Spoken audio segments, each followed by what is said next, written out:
All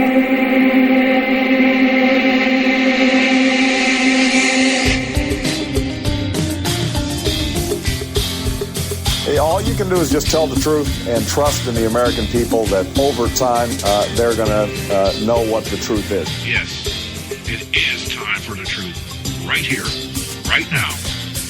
This is the Conservative Syndicate. Real conservative talk from real conservatives. With your host, John Matthews. The latter-day prophet. Saying against the hypocrisies of our time. And Joe Akos. You want answers. I want the truth. You can't handle the truth. The Conservative Syndicate is comprised of some of the most informed pundits and activists available today. Together, we seek to tear down the imaginary wall, a separation between church and state through education, information, and engagement on the religion of politics and the politics of religion. And now, your host on the globally syndicated Conservative Syndicate, John Matthews and Joe Akos.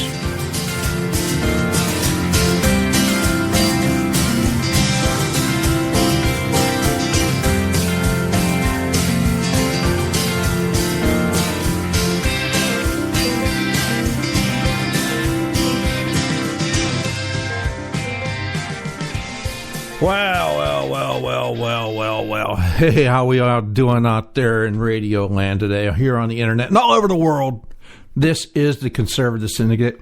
This is your host today. The only host today is me, Joe Akos. John Matthews, the Mad Prophet, is at an event that he doesn't want to be at. And so he has to take care of it. So I'm flying solo today. So you'll have to bear with me. I got stuff hanging here and hanging there, but it's, you know what, people? It's Friday. And that's that is great. Again, Friday, once again, it's just the most awesome day. And the only thing that makes it better is if it's payday. If it's payday, then look out then. Okay? Remember, this show has not been evaluated by the Food and Drug Administration. We are not intended to cure, treat, or prevent any disease. Maybe liberalism. Again, if you're a liberal and you're listening to us, hey, welcome. You might actually learn something. If not, okay, well, you might want to grab some tape and tape your head apart together, because you might lose your mind. It just might happen to you. All right. But yeah. So, hey, we will have Robert Cardoza from Robert Cardoza Live, and Karen Sigmund here later on. Karen will be on the second hour here, and Robert's supposed to call in and chat with us here at the after the bottom of the hour break. So I'm just flying a little solo today. We're probably going to cover some stuff today. A little bit of the congressional hearing yesterday. I don't know. We might get into the omnibus stuff. We pretty much hammered that yesterday, and that treachery that we had go on in D.C. Today is just ridiculous. And it's amazing how quickly they get it done. When they want to do something, they can get it done. They can get it done so fast. It's unbelievable. Those guys took off and they were gone. Obama signed it. Boom. He's probably halfway to Hawaii by now. So, anyway, hey, I just wanted to talk a little bit about, speaking of Obama, while I have a few minutes here. I got a few minutes here. I just kind of wanted to talk about something that's been on my mind, and the situation that John's in today kind of prodded me on, and it just makes me want to go ahead and talk about this a little bit. We got Trump out there, Donald Trump, talking about making America great again, and talking about the greatness of America. And I certainly have a vision of a vision for greatness of America. It's much, much, much different than Barack Obama's and his ilk's vision. Their vision is climate change. Mother Earth and that, and so he'll spend millions to go to Paris rather than spending any of that money on securing our borders and making people safe. And I'm gonna play some clips off of the congressional hearing that happened happened yesterday. Actually, it was yesterday. The House Oversight and Government Reform Subcommittee hearing, and they were talking just basically about the visa program, entry of foreigners in and out of the country. And so just keep that in mind when we're going to be listening to some of that. And it's going to be quite kind of interesting.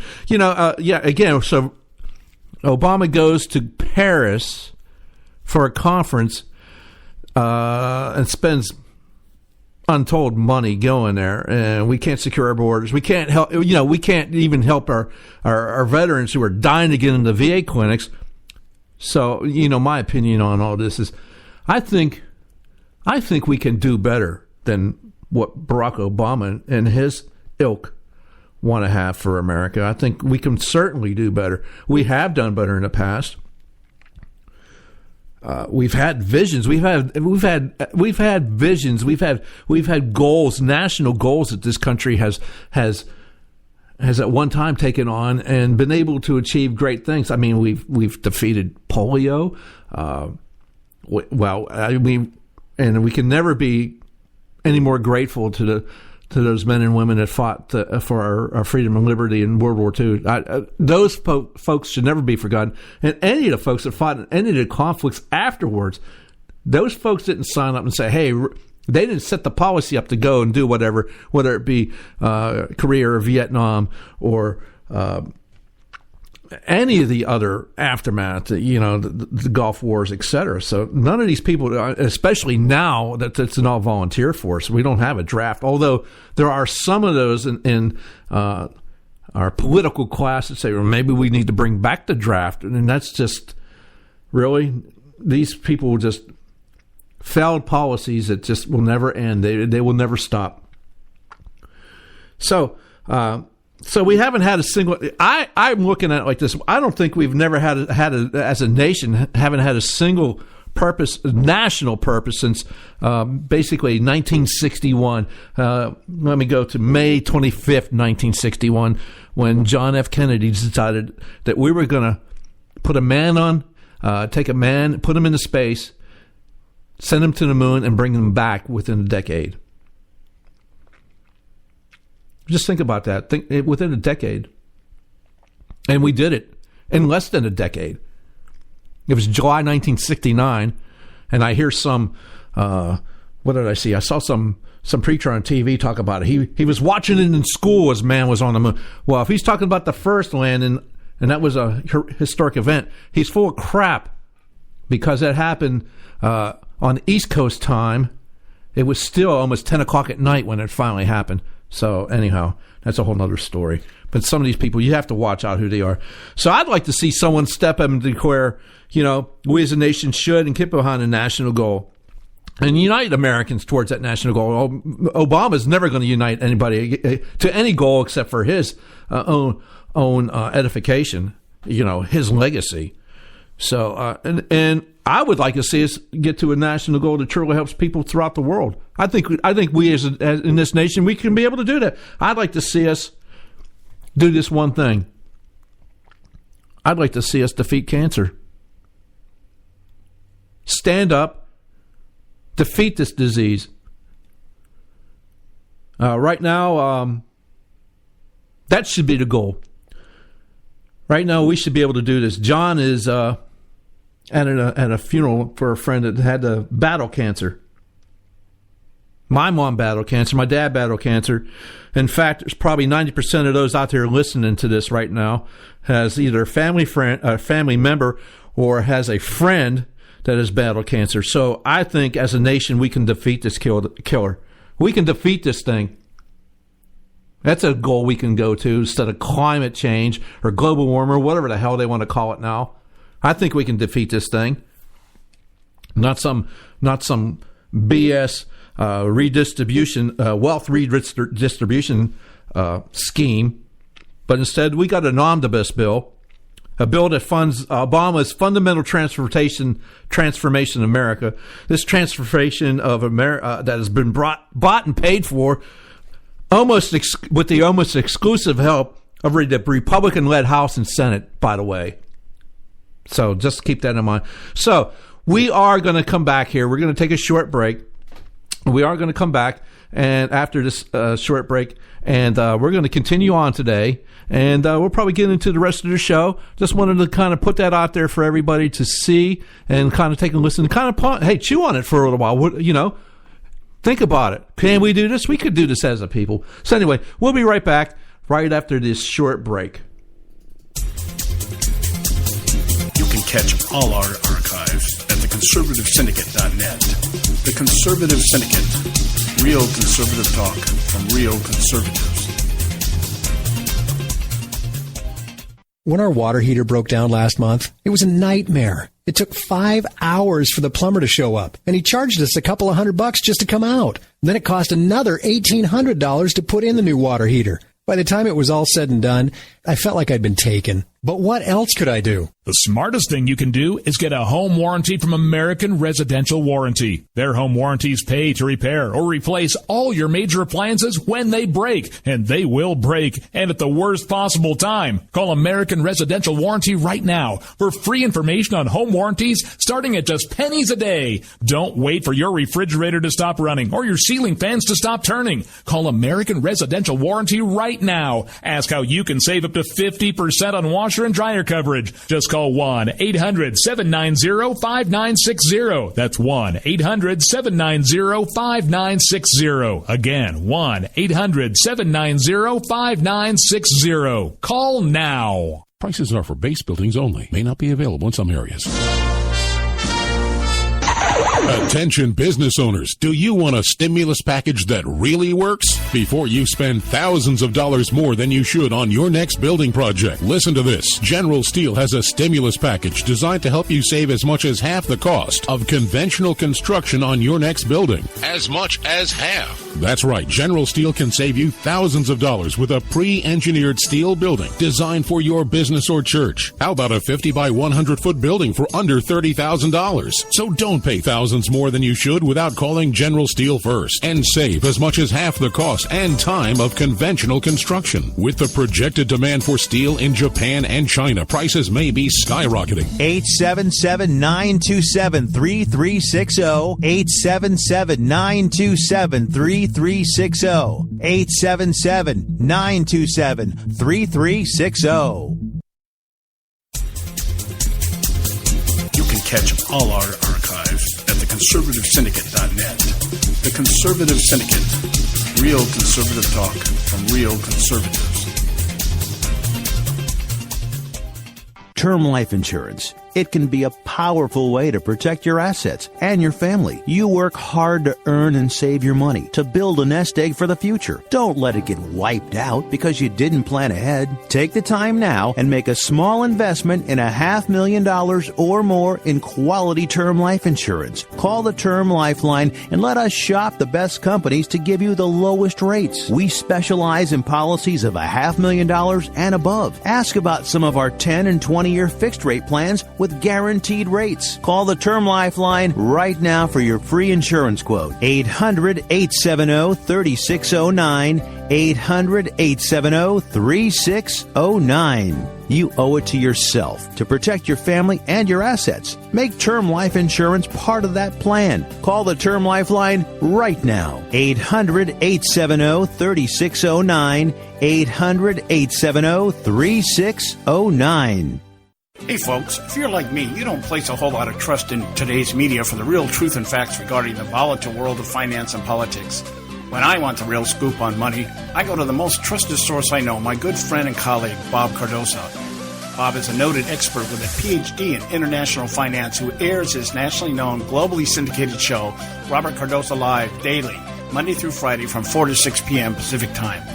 With Bob, you'll get the right information at the right time from someone who knows his business and can help you make the right decision concerning yours. Again, Bob airs daily, Monday through Friday from 4 to 6 p.m. Pacific Time. Visit his website at robertcardosolive.com for information regarding stations and topics. That's robertcardosolive.com. Check Bob out. You'll be glad you did.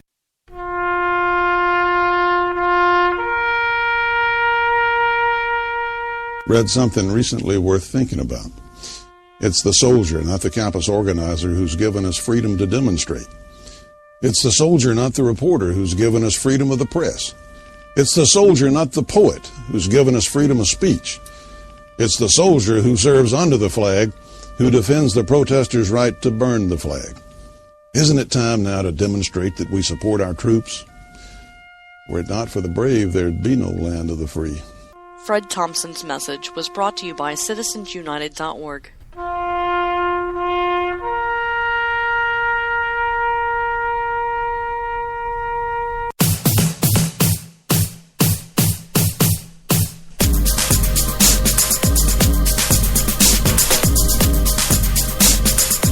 Hey, welcome back. Joe Hakel's here in the Conservative Syndicate. Glad you're staying with us. You could have a lot of better things to do with your time, but you might actually learn something tonight. Hopefully that's the idea here. We can maybe give you something that you can chew on and share with your friends and neighbors and everybody else that you know out there, because we need to have everybody be an informed electorate. And that'd be really one of our major goals here. We want to go ahead and get you guys we want to engage you people to get out there and do these things.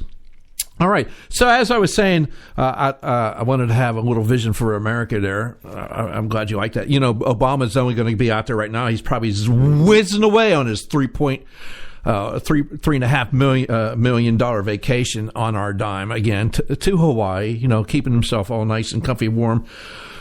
As I said, if you've listened to the show, you heard John had a clip the other day with a congressional hearing where the lady from Homeland Security came up and she could not answer a single question. Not one. And, you know, we both asked us, well, she was just there to bide time to just stall. It was a stall tactic. You know, it's what they do. So, crazily enough, though, we have some audio of Representative Jim Jordan from from the Ohio's 4th District. Yeah, Ohio's 4th District. And he's questioned Ellen Bernsen, an assistant secretary at the Department of Homeland Security. And basically what they're talking about is people who overstayed their visas, and that might come into, you know, that's a little bit a touchy situation, seeing as how we've had our little terrorist attack in San Bernardino. So fresh in our memory. And I thought this was just a nice little clip here to kind of chime in and go, hey, let's talk about this a little bit. And Mr. Jordan asked Mr. Bearson some questions. I found this rather interesting, the line of questioning, especially right at the beginning. So go ahead and let's take a listen to this right now. This is a little bit lengthy. If it gets too, I'll probably chime in here from time to time now. So here we go with Mr. Jim Jordan, Republican from Ohio's 4th District. Said that the witness we had last week, Ms. Barisi, was a patriot. No one's questioning that. But then you also said that she came prepared to answer questions about the visa waiver program last week. I just want to read from the transcript last week. Here was question 1. How many visa waiver program overstays are there currently in the United States? Ms. Barisi said, I didn't bring that number. Second question, how many in the visa waiver program may have traveled to Syria before they got here? Do you have that number? Her response, I don't know that number. Final question was, how many people came from a visa waiver program country? They're here today, and they may have been in Syria or Iraq before they came here. Do we know that? I don't have that answer. So she obviously wasn't prepared to answer questions about the subject you told her. Now, does Ms. Barisi work for you, Mr. Burson? Yes, sir. So why didn't you just come last week? I was in London with Secretary Johnson at the G6+1 meeting with Are you prepared to answer the questions? Homeland Security. Are you prepared to give us some numbers today? It's our understanding Paris attack. We sent you an email asking for some of these numbers. Are you prepared to give us the answers today? With regard to overstays, as was indicated, Mr. Jordan, this has been an issue spanning both Republican and Democratic administrations with regard to the overstay. Let me just ask you some specifics. How many visa waiver program travelers are in the country today? If you give me an opportunity, I'd be pleased to respond to your question. The overstay report, which has been a subject of attention to this committee and to the Congress for many years, if you'd like to understand why that report has not been produced despite 20 years of requests. I'm not asking for a report. I'm asking for a number. How many visa waiver program travelers are in the country today? Just the. So let's understand the visa waiver program, folks. The visa waiver program is that program where we have specific countries that we consider our friends, quote unquote, and so we allow these individuals to travel into our country without a visa. They can come in for various reasons, but we allow them to come in without a visa, so they have a visa waiver. There's no waiver. They don't need a visa. They can come in because they're from this country, i.e., they can come in from France. They can come from Great Britain. They can come from numerous countries, Germany, etc. So they're allowed to come in. That's what he's talking about there when you're talking about the visa waiver program. And all Representative Jordan wants to know is how many of these people are in the nation right now. So he's trying to ask the guy from the Department of Homeland Security, give me a number. And the Department of Homeland Security guy is going, well, we have a report that hasn't been done in 20 years. So, well, I'm sorry, the Department of Homeland Security is not 20 years old, for crying out loud. Jeez, my goodness. So anyhow, back to Mr. Ellen Burson of the DHS here. Overall number, not even overstayed. Just how many are here today? There are 20 million. There are 20 million persons who enter the country each year on the visa waiver. 20 million a year. Do we know how many are here today? I do not know. I cannot give you a number on given the way in which the 90 that days 20 million. How many overstays are here in a year's time? Do not track. We track overstays, and we are preparing a report for that. We do not have a number that has been. Okay, let me ask you this. The 20 million who come in here in a year, do we know how many may have been to Syria and Iraq? Some traveled there to Syria, Iraq, and then come to the United States in the visa waiver program. Do we know? The Homeland Security investigations, the Counterterrorism and Criminal Exploitation Unit has opened up a number of investigations with respect to the number of Syrians. Do we know a number? You said 20 million come on the visa waiver program in a year. A bunch of those overstay. We know that. You can't give me that number. I'm asking of the people who come on the visa waiver program, travelers, of those people, do we know of any of those who were in Syria and Iraq sometime in the year or so before they come here on the visa waiver program? There were 113 investigations opened up by Homeland Security investigations with regard to that matter, Mr. Jordan. And the bulk of those investigations have actually been closed. And in fact, there are 18 ongoing investigations associated with Syrian nationals. So that 113 number is specific to the question I asked. People on the visa waiver program who may have who did travel to Syria or Iraq before they came here. I do not have a. So he's asking 113 people from, let's say, France went to Syria or Iraq and then came here. He's got that number. That's the number, 113. Wow, okay, 113. Now, he wants to know how many are here, how many are left. Do we know what we're doing with them? Are they ordering pizza? What are they doing? And this individual, this Mr. Ellen Burson, B-E-R-S-I-N, Burson, has gone, and as you can tell, he's totally prepared for this hearing. Much more so than Miss Barisi was last week when she was in front of the committee and said, I don't have a clue as to what's going on here. You want numbers? I don't know. We were going to talk about numbers. I was prepared to just sit here and go, I don't know. You want actual numbers? This guy came up with at least a book that has some numbers in it, but I don't know if I'm quite satisfied with this guy's answers yet. He is stumbling around. He is not well prepared. In fact, he's Miss Barisi's boss, and he's not so prepared. So I can't wait for next week. Maybe we'll actually get Jay Johnson in here from Homeland Security, the guy, and maybe he can tell us more about it. But let's listen further on from Mr. Barrison. Maybe he'll come up with an actual answer for us, and which would be quite exciting. You should let's pay attention now.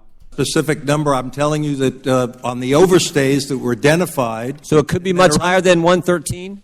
Mr. Jordan, I am very eager to answer your questions, but I cannot answer. I got a minute, 20 seconds. You interrupt me every time I begin. All right, I'm sorry. Keep going.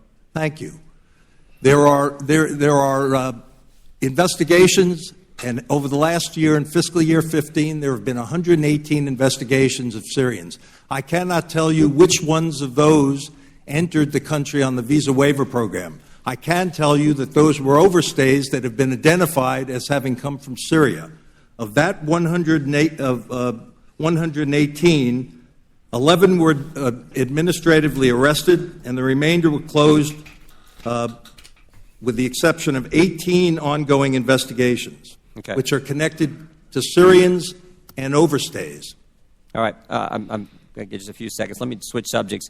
This news account that I think was MSNBC, top officials at the Department of Homeland Security considered a specific policy to strengthen security screenings for foreign visa applicants' social media accounts, but that proposal was ultimately rejected. Were you part of the team that put together the memorandum and then rejected the idea of actually screening potential entrants into the country's social media accounts? No, sir. I was not in the Office of Policy at that point, and I do know that Secretary Johnson has encouraged the components of DHS to continue the work referenced by Director Rodriguez, to continue the work they've been engaged in with regard to social media. I'm aware of no memorandum, secret or otherwise, that bars components of DHS from using social media. Mr. Chairman. So, that individual saying there is no memorandum talking about the social media. Remember, everybody's all upset about the Pakistani woman who came in here on the fiancé visa with our terrorist attacker, who was an American citizen, by the way. But it's beside the point. Whose friend has just now been indicted for helping them get weapons, and he's referencing Mr. Leon Rodriguez. He is the director, U.S. Citizenship and Immigration Services. So, and Mr. Rodriguez was at this hearing as well. So let's just remember, he's talking about 118 of these people, Syrians. All right, Syrians, 11 of these are closed. Basically, it says there are 18 ongoing. I've listened to this particular audio file, this particular video, and it's really fun on video, actually, because you can actually see them fumbling around. But I've listened to this at least 6 times, and I still can't make out what he's talking about, because 11 and 18 don't add up to 118. So I'm still curious as to where he gets his math from. It could be this new special math that they want to teach kids to instead of 1 and 1 is 2, you subtract 3 million and get to 0, and then add another 1 and 1 and still get to 2. I still have not been able to figure that out, how they work this.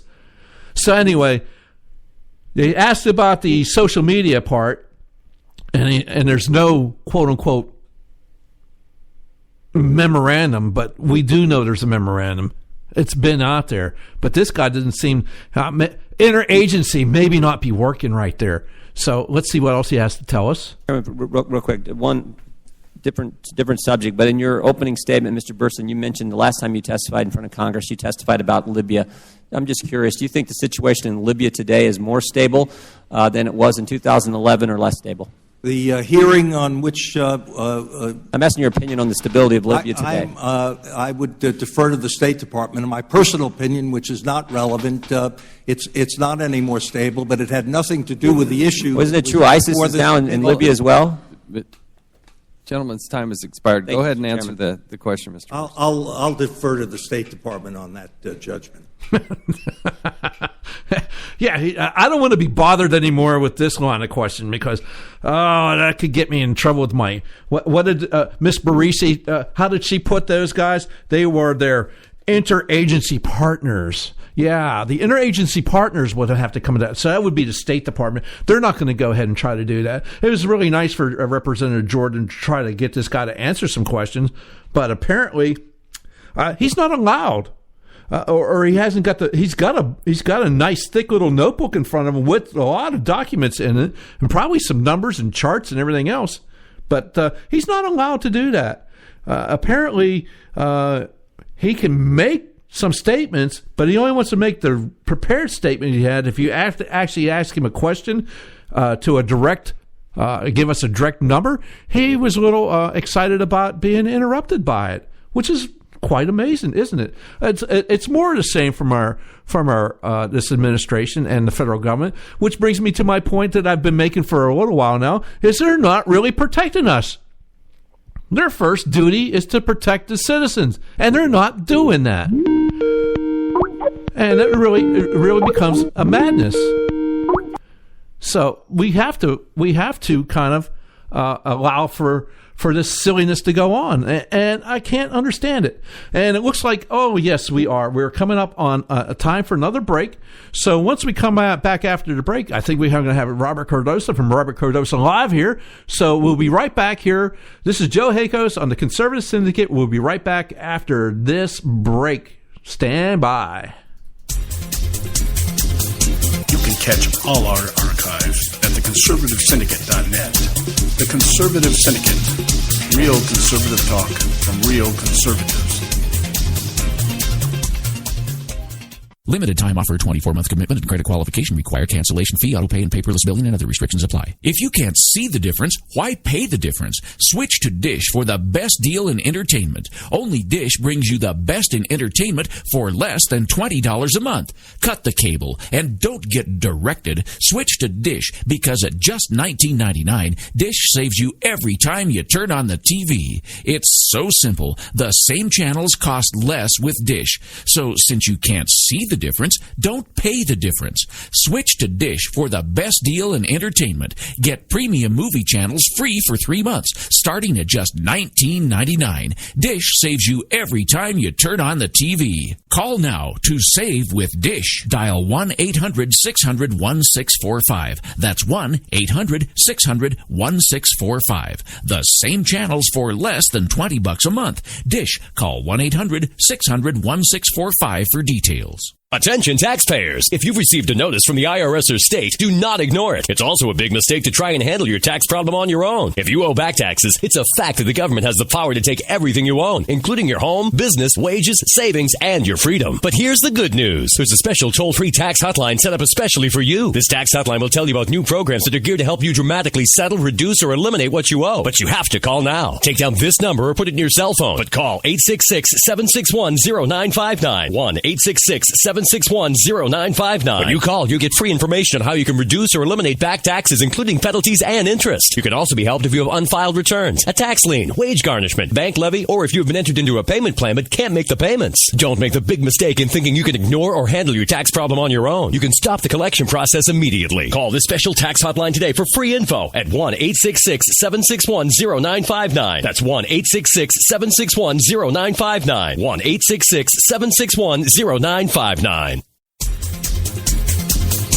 can catch all our archives at theconservativesyndicate.net. The Conservative Syndicate. Real conservative talk from real conservatives. Prices are for base buildings only. May not be available in some areas. Attention business owners, do you want a stimulus package that really works? Before you spend thousands of dollars more than you should on your next building project, listen to this. General Steel has a stimulus package designed to help you save as much as half the cost of conventional construction on your next building. As much as half. That's right, General Steel can save you thousands of dollars with a pre-engineered steel building designed for your business or church. How about a 50 by 100 foot building for under $30,000? So don't pay thousands more than you should without calling General Steel first and save as much as half the cost and time of conventional construction. With the projected demand for steel in Japan and China, prices may be skyrocketing. 877-927-3360. 877-927-3360. 877-927-3360. Hey folks, if you're like me, you don't place a whole lot of trust in today's media for the real truth and facts regarding the volatile world of finance and politics. When I want the real scoop on money, I go to the most trusted source I know, my good friend and colleague, Bob Cardoso. Bob is a noted expert with a PhD in international finance who airs his nationally known, globally syndicated show, Robert Cardoso Live, daily, Monday through Friday from 4 to 6 p.m. Pacific Time.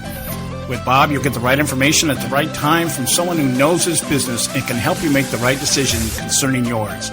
Again, Bob airs daily, Monday through Friday from 4 to 6 p.m. Pacific Time. Visit his website at robertcardosolive.com for information regarding stations and topics. That's robertcardosolive.com. Check Bob out. You'll be glad you did. Limited time offer, 24-month commitment and credit qualification required. Cancellation fee, auto pay, and paperless billing and other restrictions apply. Since you can't see the difference, don't pay the difference. Switch to Dish and get the best deal in entertainment for less than $20 a month. Switch to Dish because at just $19.99, Dish saves you every time you turn on the TV. Call Go Dish to save with Dish. Dial 1-800-600-1645. Less than $20 a month. Dish. Call 1-800-600-1645 for details.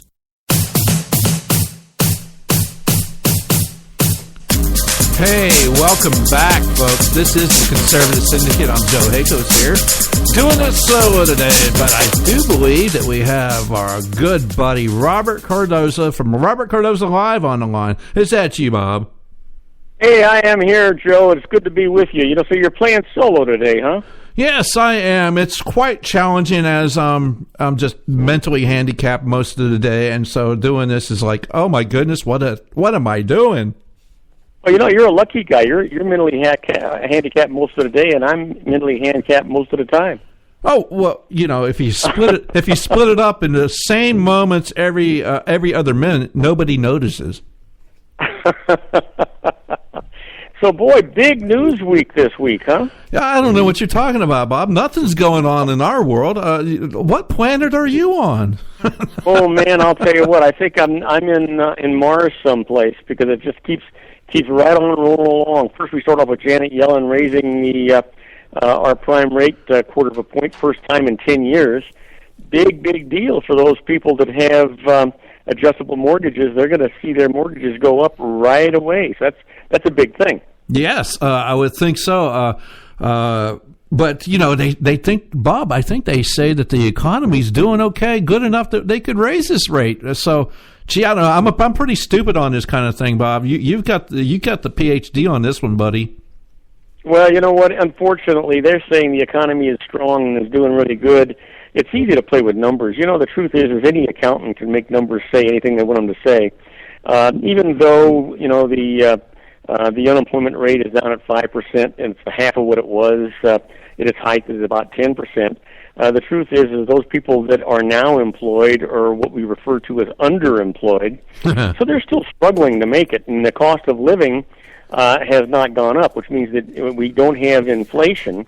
In order for us to have an adequate recovery, we have to have a minimum of about 3.5% in inflation, which we did not get. The matter of fact, the proof of that is that those folks that are on Social Security and Medicare got no cost of living adjustment this year because the price of oil went down. It kept the cost of living going down, except that most of those people, they're not buying gasoline. They're buying groceries and medical services and prescriptions, and all those things have gone up. Utilities have gone up.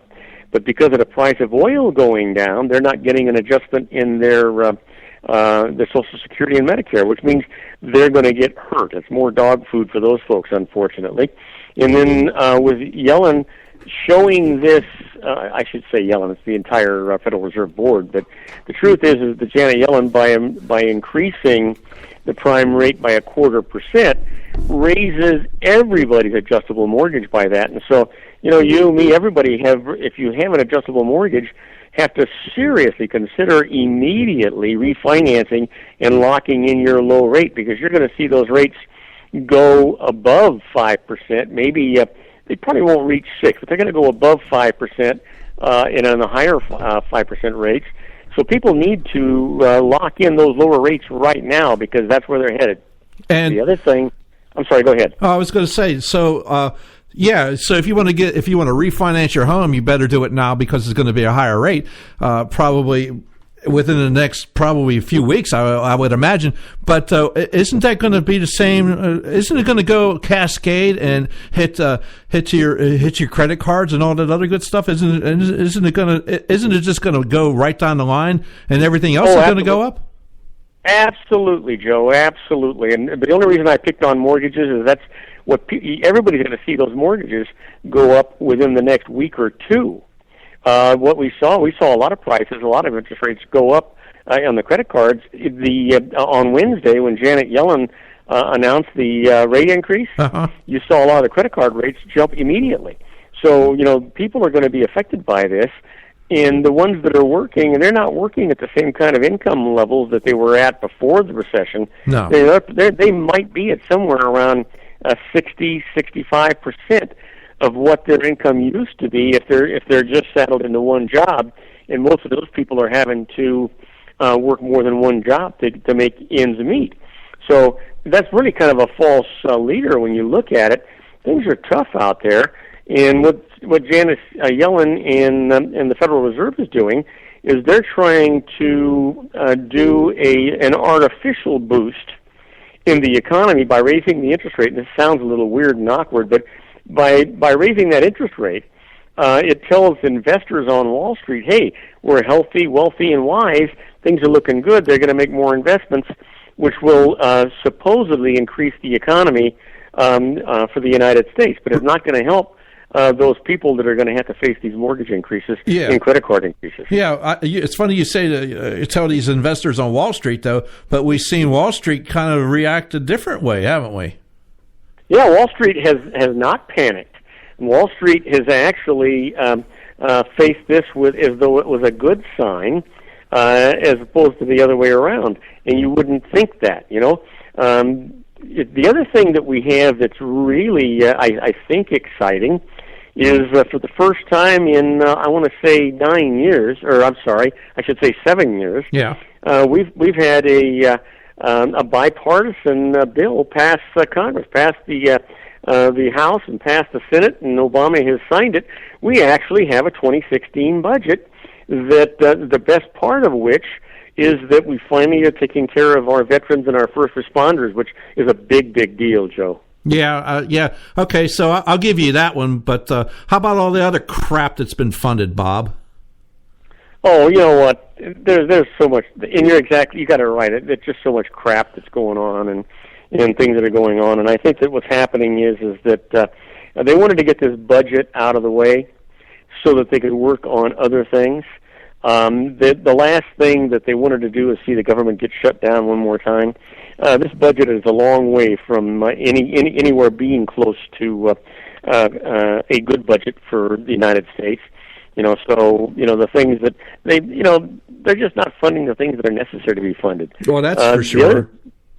Yeah, that's about as big an understatement as I could ever make. And then I'm watching. I don't know. Did you get a chance to watch the debates last night, Joe? The other night, I watched some debates the other night there, Bob. There was, I think I saw some. There was about 9 guys up, standing up on, like they were they're in the police lineup or something. Yeah. It was like a cat fight. It was. When the heck are we going to stop beating as conservatives? When are we going to stop beating ourselves up and destroying the other guys?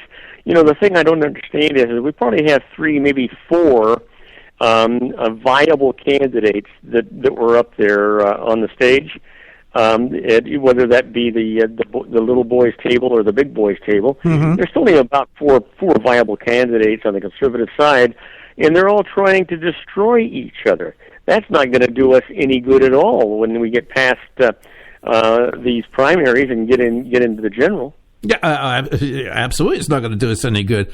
But, it's the Republican National Committee, the RNC, is the ones that put this stuff on in conjunction with CNN and the other networks. And so, Bob, I think they do it for ratings and money. That's all they're doing it for, because they don't have to let these guys up there. I mean, for crying out loud, they make the determination, well, you're just not good enough. You're going to go in their first one with the little kiddies.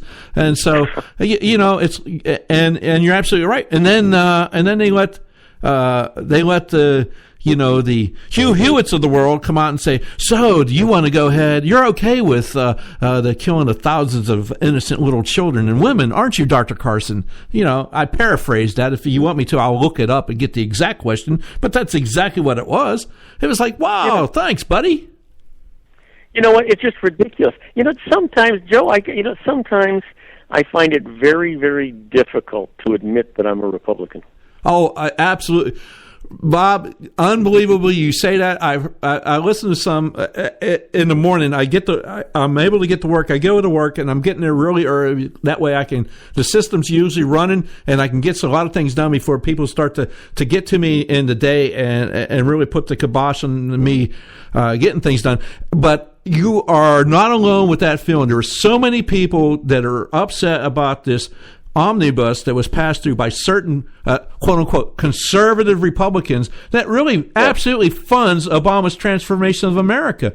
So you're not alone in that feeling, Bob. Hey, Bob, we're going to have to take a break. Okay, so I just wanted to get you set up for that, and so we can do this break. It's going to be a fairly short break, and then when we'll come back, maybe we can continue to talk about this. This is Joe Hakos and Robert Cardoso here on the Conservative Syndicate, and we'll be right back after this short break.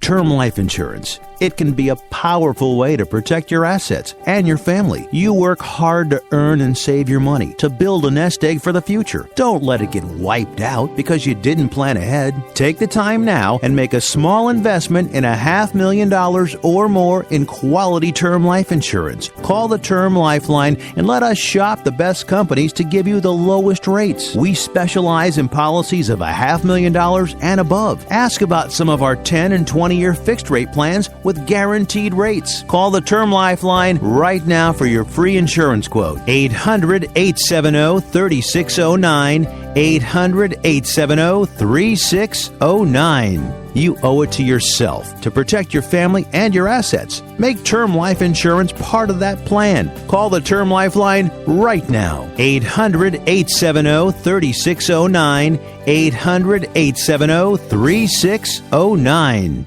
Prices are for base buildings only. May not be available in some areas. Attention business owners, do you want a stimulus package that really works? Before you spend thousands of dollars more than you should on your next building project, listen to this. General Steel has a stimulus package designed to help you save as much as half the cost of conventional construction on your next building. As much as half. That's right, General Steel can save you thousands of dollars with a pre-engineered steel building designed for your business or church. How about a 50 by 100 foot building for under $30,000? So don't pay thousands more than you should without calling General Steel first and save as much as half the cost and time of conventional construction. With the projected demand for steel in Japan and China, prices may be skyrocketing. 877-927-3360. 877-927-3360. 877-927-3360.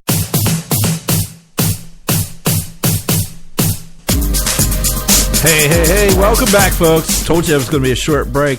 Joe Hakos with Robert Cardoso here on the Conservative Syndicate, and we're glad you're here with us tonight. Remember to go to our archives, and you can pick up all our shows and see about, and go to our website, too, conservativesyndicate.net, and you can see, you can find out about Robert, you can find out about me, you can find out about John, and all the contributors to our wonderful, wonderful game that we're keep playing here. So we're just having a good time doing this. Hey, Bob, you were mentioning the debate, right? Yeah. And so I don't know, Bob, can you tell me? Here's a pop quiz. You're going to love this. Bob, can you tell us what the triad concept is for our nuclear deterrent force? Well, the triad concept, I mean, it's ridiculous to ask, much less answer a question like that. But basically, it's our nuclear capability, land, sea, and air. And that's all that triad is. Very good. Thanks, Bob. That's excellent. I like that. You had that down because I'm looking at the transcript, right? And I'm looking at what's your priority among our nuclear triad, Mr. Trump? And listen to this. I want you to listen to this and see if you gather if Mr. Trump is doing his usual routine here. And this is what's bothered me about this guy all along. Well, first of all, I think we need somebody absolutely that we can trust, who is totally responsible, who really knows what he or she is doing. That is so powerful and so important. And it's one of the things I'm frankly most proud of is in 2003, 2004, I was totally against going into Iraq because you're going to destabilize the Middle East. I called it very strongly, and it was very important. We have to be extremely vigilant and extremely careful when it comes to nuclear. Nuclear changes the whole ballgame. Frankly, I would have said, get out of Syria. Get out. If we didn't have the power and weaponry today, the power is so massive that you can't just leave areas that 50 years ago or 75 years ago, we wouldn't care. It was hand-to-hand combat. The biggest problem in the world today is not President Obama with global warming, which is inconceivable. This is what he's saying. The biggest problem we have is nuclear proliferation. And having some maniac, having some madman go out and get a nuclear weapon, that is, in my opinion, is the single biggest problem that our country faces right now. You know, Donald Trump looks to me like a pouting little boy, even when you saw him on the debates. One of the things that, he used to say, yes. You know what? We didn't get anything from the war in Iraq. We didn't get any oil. We put out the fires, we did all that stuff. We should have got the oil, right? You know what? And the truth is, he was pretty much in line there. Now what he's saying is, and a lot of people are saying, well, we need to bomb the hell out of the oil wells and destroy them. We can always fix them later and stop the money line for ISIS. Well, you know how ridiculous that is? The first concept is right. We should be taking the oil. All of those oil fields, Joe, are on flat land. Now, in order for us to take control and to beat ISIS, we absolutely have to have boots on the ground, and they probably have to be ours. But what we need to do is put those boots on the ground in the oil fields. They haven't got anybody that can beat us. And we take over the oil fields. We take over that $40 million a month, $50 million a month worth of revenue that comes out of the oil. ISIS winds up going broke. They can't do it. We've got boots on the ground anyway. We bring in our allies to come in there, and we go ahead and break them out of there. The way you get rid of ISIS is you don't let them afford to do anything else. Yeah. They're a 2-by-nothing outfit, and if you cut off the money, they got no place to go. Yeah. And now what they're saying, well, let's destroy whether you believe in global warming or not. If you destroy the oil fields, what you wind up doing is just set fire to them by bombing them, which would just, what that does to the environment, because how long is it going to be before they actually can go in there and put that stuff out and fix it? It just makes more sense to me that sometime we got to wake up and say, you know what, just bombing, and I'm not saying carpet bombs because that's a ridiculous concept, but just bombing the hell out of ISIS. I don't know, Bob. It worked in World War II, Bob. Well, yeah, in World War II. But you know what? We're going to be carpet bombing only because we don't know where these guys are. And so what a carpet bomb does, I don't know. Oh, Bob, we know where they're at, Bob. Not only ISIS, the enemy, but all the innocent men, women, and children that ISIS is hiding behind. Well, there you go. That's where they're at, Bob. They're hiding behind them. That's absolutely correct. Well, like I said, it worked in World War II. That's and that's one of the disappointing answers because that's exactly what I would do. I would bomb them, Bob, to flatten their capital. I'm not saying don't bomb them. I'm just saying that carpet bombing is not the answer. Bob, I would carpet bomb the crap out of them. You bomb communication. You bomb transportation. No, Bob. No. I'm sorry? No, Bob. You bomb the crap out of them. You flatten their capital, and you ask them, where's your next capital going to be? Because I'm going to carpet and flatten that capital, too. Eventually, Bob, these people will figure out that if you're anywhere near these people, you will die. So your best bet is not to be anywhere near them because you're going to die. And these people will start to figure this out, Bob. Until that time, Bob, you know what? Joe, I do agree with you to some extent because here's the thing. I'm very cognizant of collateral damage, but sometimes you can't help it. And Bob, it's called war for a reason. If you do it that way, then yes, if you're willing to accept that collateral damage in order to finally put a final end to this, then I think that's absolutely the way you could do it. But you're never going to do it just with bombs unless we decide we want to send our biggest bombs, which means that it'll be years before we could go in there and clean up anyway. Well, I get that, but no, I'm not saying I don't want to go to use nuclear weapons. We don't have to do that, but you can do exactly what I said. And the reason why I brought up the triad thing, Bob, was Donald Trump once again is trying to baffle the American people with BS. Yeah. Instead, I mean, he's just trying to do that.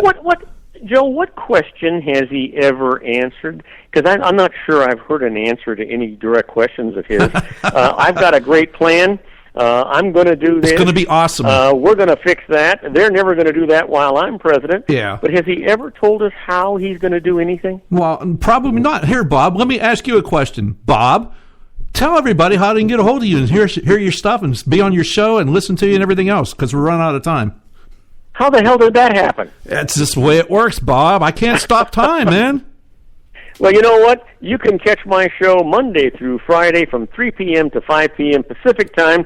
You can go to my website at robertcardozalive.com and pick up everything from there. And you can catch me on John Matthews and Joe Hakos at the Conservative Syndicate every Monday and Friday from 3:30 to 4 p.m. Pacific time. And Joe, I don't know where the time went, but we got to continue this kind of a conversation. This was really interesting. Well, we can, we can always continue it, Bob. And I don't think we're going to do live shows next week. I don't know about you, and I hope that. No, I'm not. I'm not, and I know you're not. So you guys have a wonderful, wonderful holiday. We're going to try, Bob. Happy New Year to you. Stay safe and have a great time, and we'll talk to you next year. Sure. I want to go ahead and wish you and yours a very, very Merry Christmas. And I don't talk to you till the New Year. Have a great New Year's. I want you to be safe, Bob. We need to have you coming on back, brother.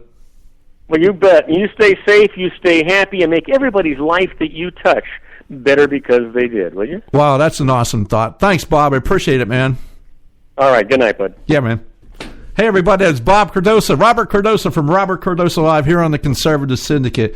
And Bob is one of our major contributors to our fun here at the Conservative Syndicate, so it's always good to have him on and have a great time with him. Bob is on the radio. You can go to the Robert Cardoso Live. Just look him up on the internet, and you'll find his show, and he'll be there. And he's out there, and Bob's got some enjoyable stuff. He has a lot of different. His show's a little bit different than what we do here. He'll have people talking about the weather and fitness and mental stuff and all this. He pretty much like Bob's all well-rounded kind of individual. So really appreciate him coming on and keeping us a little straight here sometimes. Although he might not agree with my theory of how to run a war. But he does agree with the fact that Donald Trump was full of crap here the other night, especially when he's talking about the triad. So enough about that. We are coming up towards the top of the hour, which means we have our top of the hour stuff that we have to go ahead and do. And then when we come back, we'll have a little bit of time. And then Karen Sigmund from Rage Against the Media will be here. And then, then we'll be, and after that, who knows what Karen has in mind. She might have some special stuff that she wants to talk about, with her being a school teacher and everything else. She might still have some reports on the school situation over there in the LA kind of area, and so we'll have to see what's going on with that. And I'm sure Karen's going to come up with some fun stuff. So please stand by, stay with us. We'll be back after the breaks and at the top of the hour. And right now we're going to have to start. We're going to do our little segment for. Let me get this queued up now. Let me get it queued up. There we go. And we're going to do our Edwards Notebook, and then we'll start the top of the hour, and we'll be right back here on the Conservative Syndicate. It has been said that 'tis the season to be jolly, but someone should tell that to the Walmart Grinch in Medina, Ohio. Hello, I'm Ron Edwards. On today's page from the Edwards Notebook, it used to be that the world was a nicer place during the Christmas season, but the negative anti-Christmas attitude of PC progressivism has permeated almost every segment of society, including the warped minds of certain department store managers, like the one at the Medina, Ohio Walmart outside of Cleveland. The Walmart Grinch forced 2 U.S. Marines to stand outside in the cold, whether rain or shine, because suddenly it was concluded that the policy would not allow them to remain inside to collect toys for tots, which raises money for Christmas gifts for children. The corporate bigwigs at Walmart are looking into it. This is a cut and dry case of a know-it-all bigoted progressive seeking to disrupt or stop what has been allowed for many years simply to raise money and collect toys for tots. Such bigoted behavior should not be tolerated one bit. For those who don't like Christmas, you have a right to your opinion, but you don't have a right to muck it up for the rest of us who appreciate Christmas and the Marines who seek to help bring about joy for American children who might otherwise not receive a gift for Christmas. I'm Ron Edwards.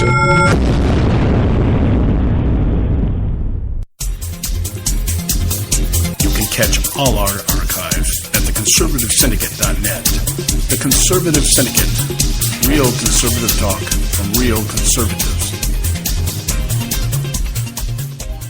When our water heater broke down last month, it was a nightmare. It took 5 hours for the plumber to show up, and he charged us a couple of $100 just to come out. Then it cost another $1,800 to put in the new water heater. By the time it was all said and done, I felt like I'd been taken. But what else could I do? The smartest thing you can do is get a home warranty from American Residential Warranty. Their home warranties pay to repair or replace all your major appliances when they break, and they will break, and at the worst possible time. Call American Residential Warranty right now for free information on home warranties starting at just pennies a day. Don't wait for your refrigerator to stop running or your ceiling fans to stop turning. Call American Residential Warranty right now. Ask how you can save up to 50% on washer and dryer coverage. Just call 1-800-790-5960. That's 1-800-790-5960. Again, 1-800-790-5960. Call now. Prices are for base buildings only. May not be available in some areas.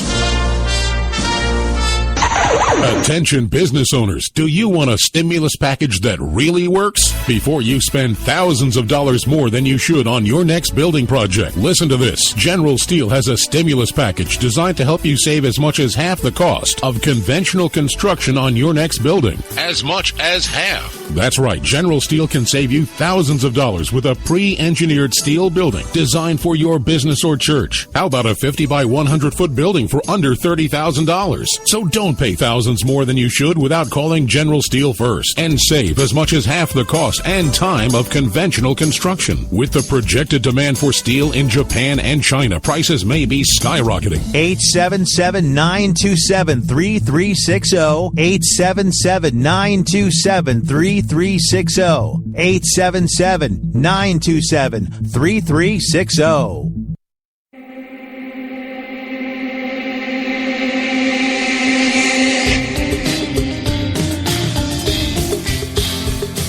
All you can do is just tell the truth and trust in the American people that over time they're going to know what the truth is. Yes, it is time for the truth. Right here, right now. This is the Conservative Syndicate. Real conservative talk from real conservatives. With your host, John Matthews. The latter-day prophet. Weighing against the hypocrisies of our time. And Joe Hakos. You want answers. I want the truth. You can't handle the truth. The Conservative Syndicate is comprised of some of the most informed pundits and activists available today. Together, we seek to tear down the imaginary wall, a separation between church and state through education, information, and engagement on the religion of politics and the politics of religion. And now, your host on the globally syndicated Conservative Syndicate, John Matthews and Joe Hakos.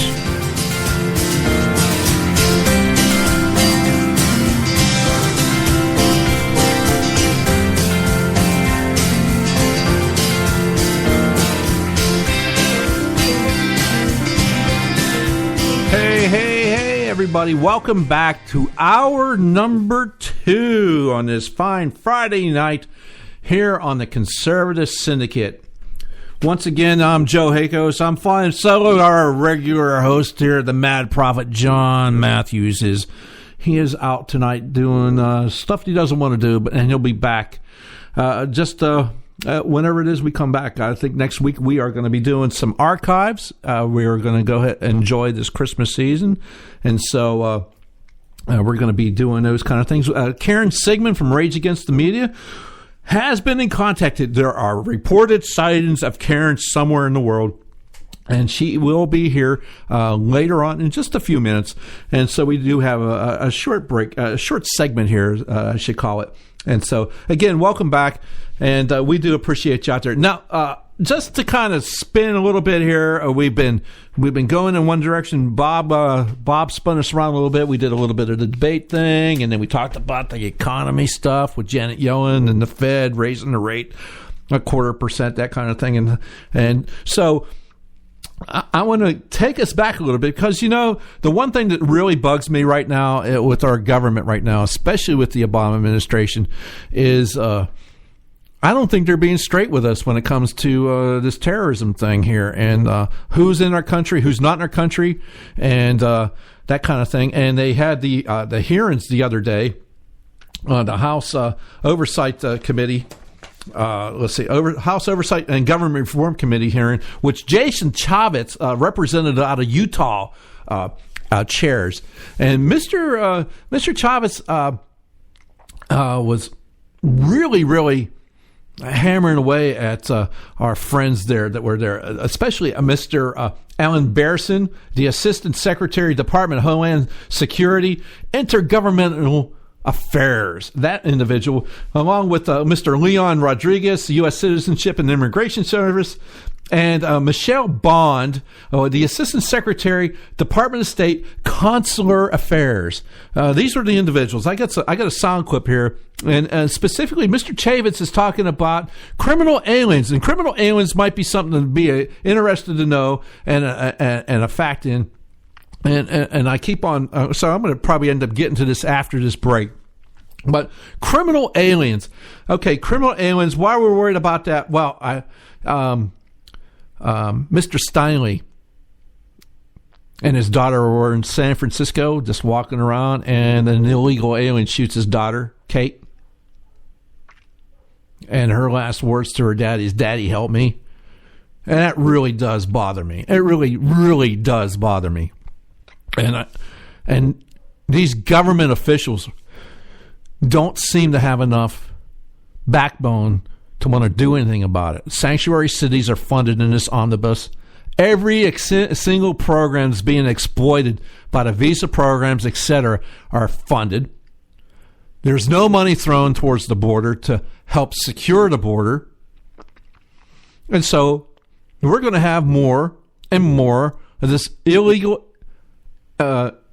criminal aliens performing crimes against American citizens.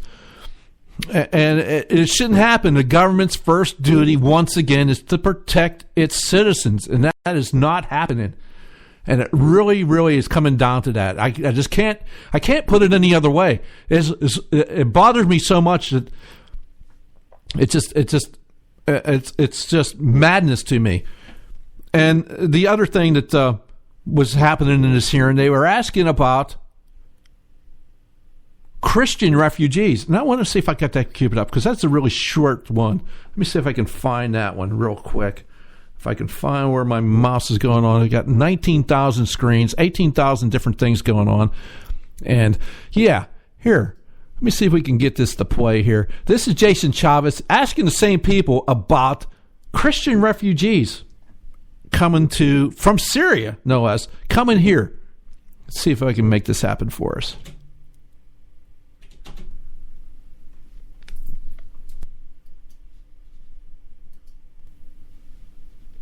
Here we go.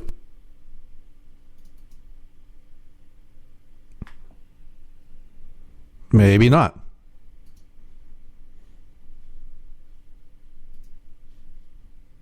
Well, anyway, doesn't look like that's going to happen for us. Or maybe it can. That State Department's helping to prioritize the most vulnerable in Syria. Yet in Syria, my understanding is in fiscal year 2015, only 29 people were Christians. I would think Christians in Syria are some of the most vulnerable people. Why is that number so low? It's less than 3% of those brought in, and yet Christians represent roughly 10% of the population in Syria.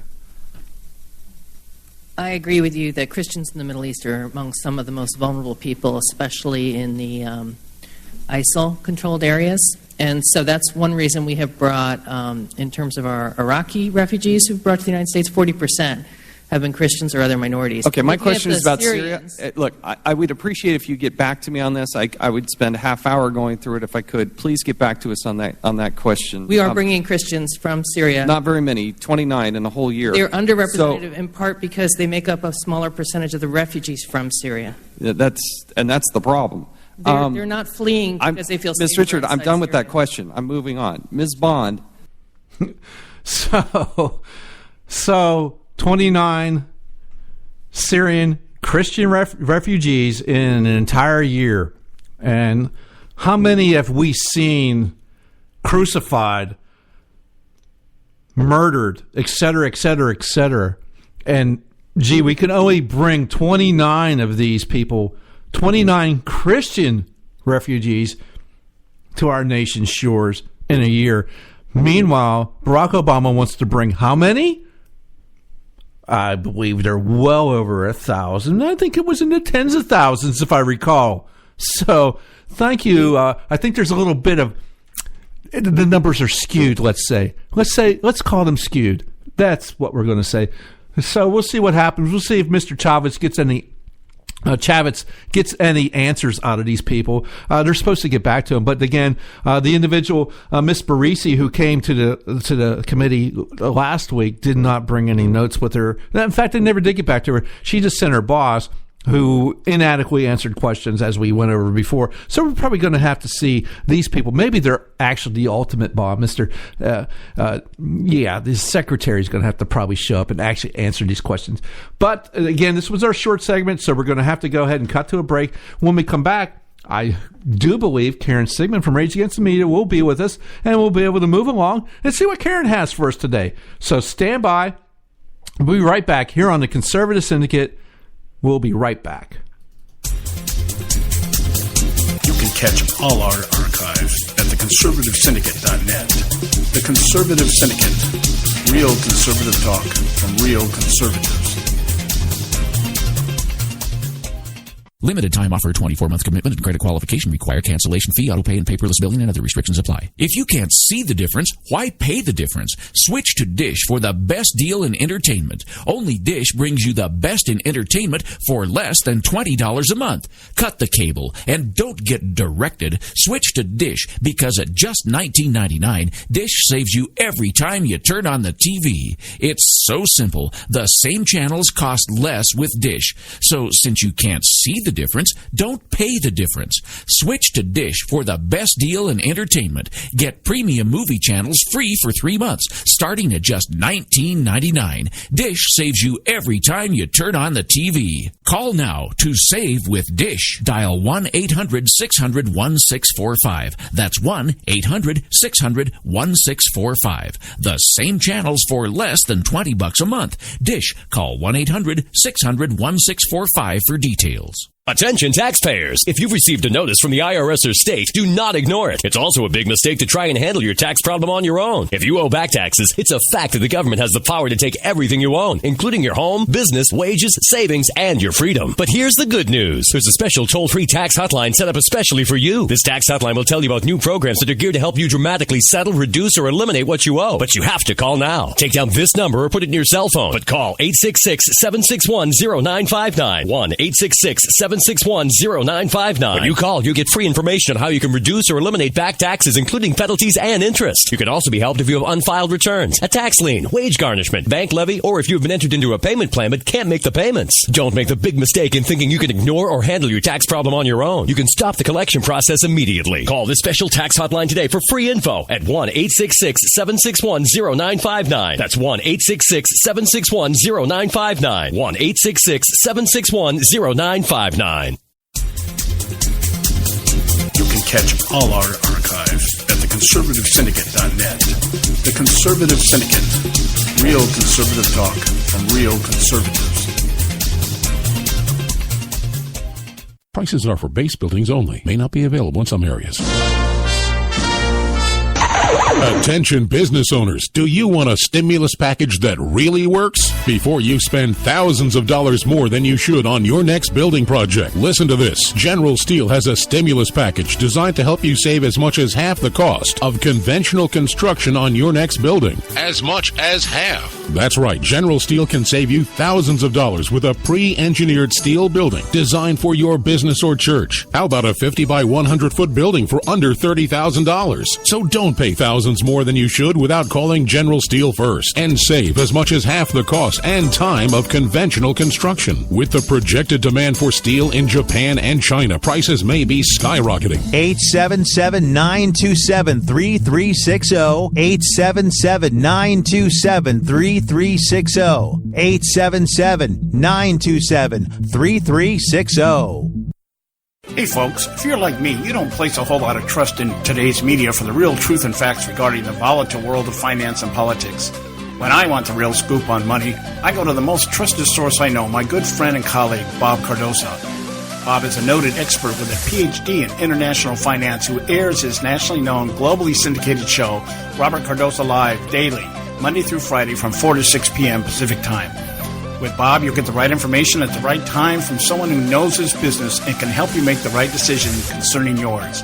Again, Bob airs daily, Monday through Friday from 4 to 6 p.m. Pacific Time. Visit his website at robertcardosolive.com for information regarding stations and topics. That's robertcardosolive.com. Check Bob out. You'll be glad you did.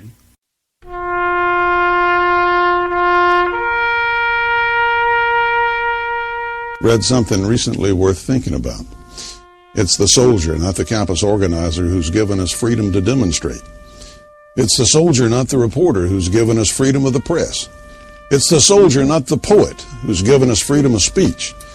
It's the soldier who serves under the flag, who defends the protesters' right to burn the flag. Isn't it time now to demonstrate that we support our troops? Were it not for the brave, there'd be no land of the free. Fred Thompson's message was brought to you by citizensunited.org.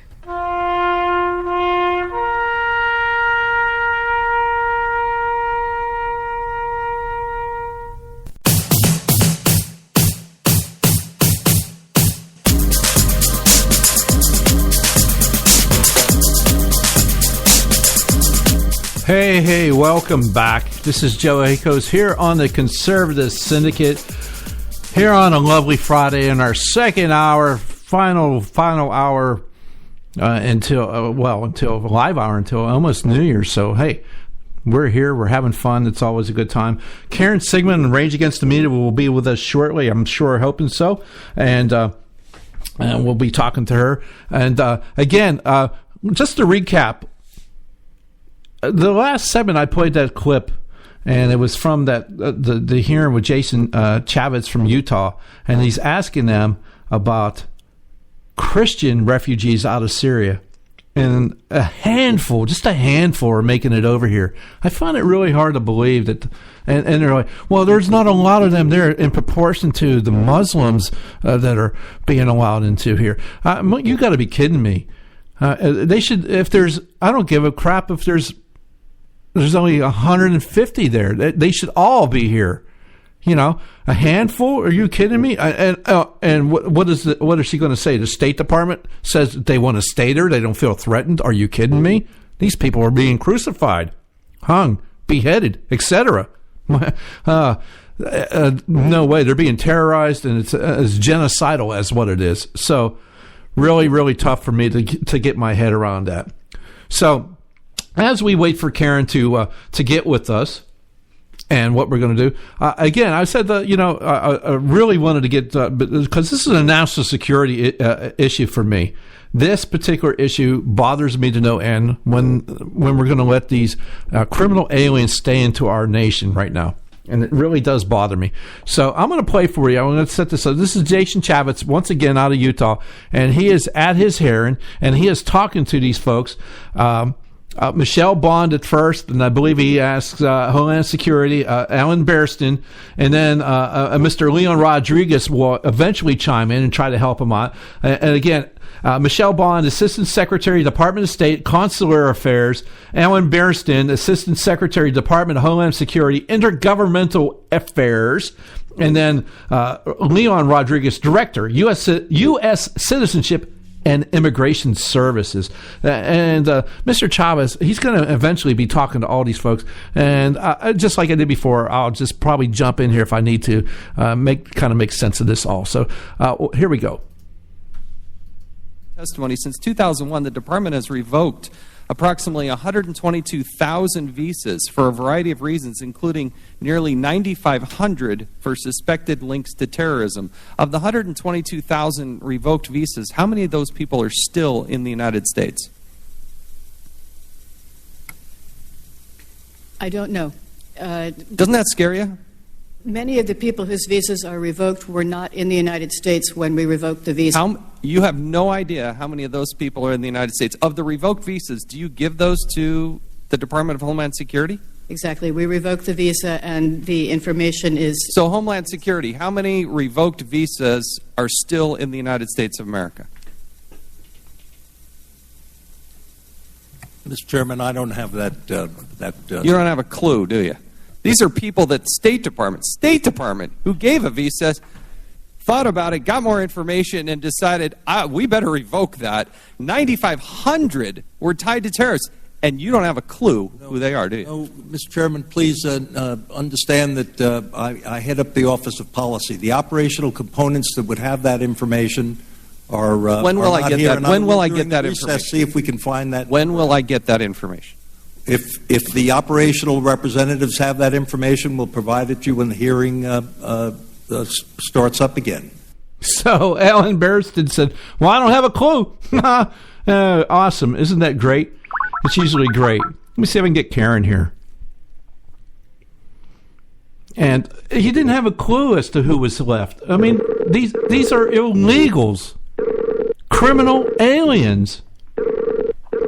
Unbelievable. Just unbelievable. And obviously we can't get a hold of Karen, so we'll just continue on. We'll press on. We've got this. So, again, Jason Chavez hearing with these individuals, and it's going to be we're just listening for. This is unbelievable that this is going on. If not, we'll get it to you as soon as we can. I do not administer. Mr. Rodriguez, do you have anything to add to that? We are not the operational component. Okay. So I don't. Is a visa overstay a key indicator of a threat to public safety and potential terrorism? Mr. Burson? It could be, depending on the facts. But given the number of people involved in who come into this country, who are processed 1 million people a day, I don't suspect it's a large fraction at all. No, sir. Of the terrorist attacks that have happened in the United States, it's been a disproportionate number, hasn't it? How quickly we forget about 9/11? 19, I believe, of those people are visa overstays, correct? It's not even in the top 3 priorities for the Secretary of Homeland Security. That's what I got a problem with.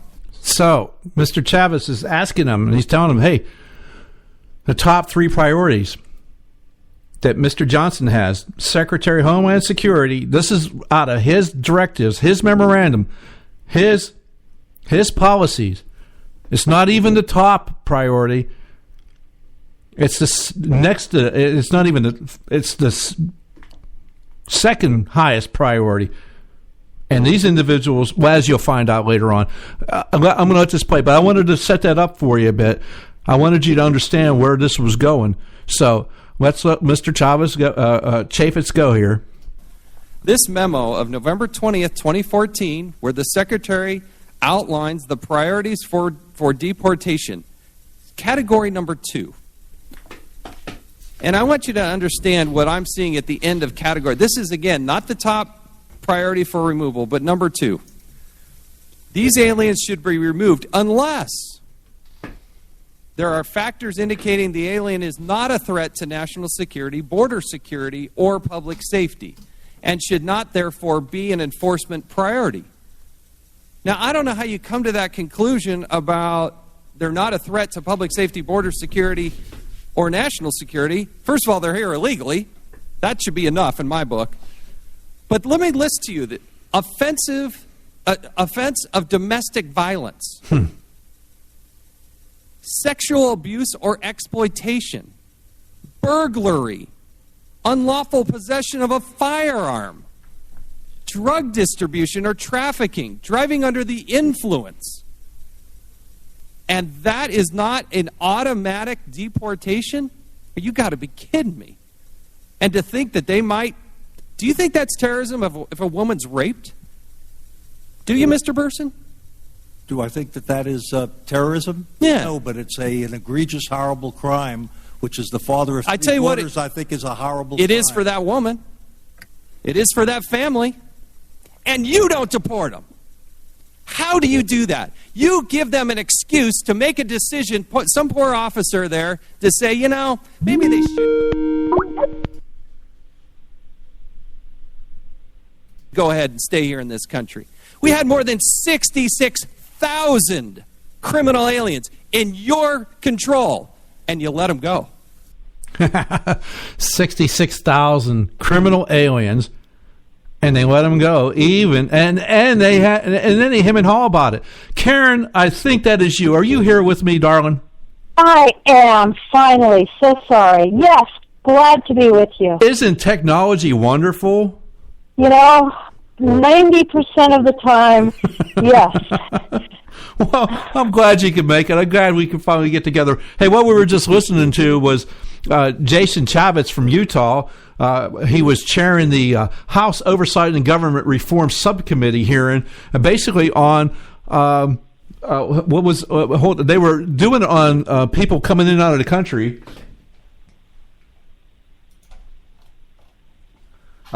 Homeland Security, Department of State and Homeland Security were testifying and hearing national security concerns related to foreign travelers entering the U.S. And we're just talking, they had 66,000 criminal aliens, like the one that shot Kate Steinle in San Francisco.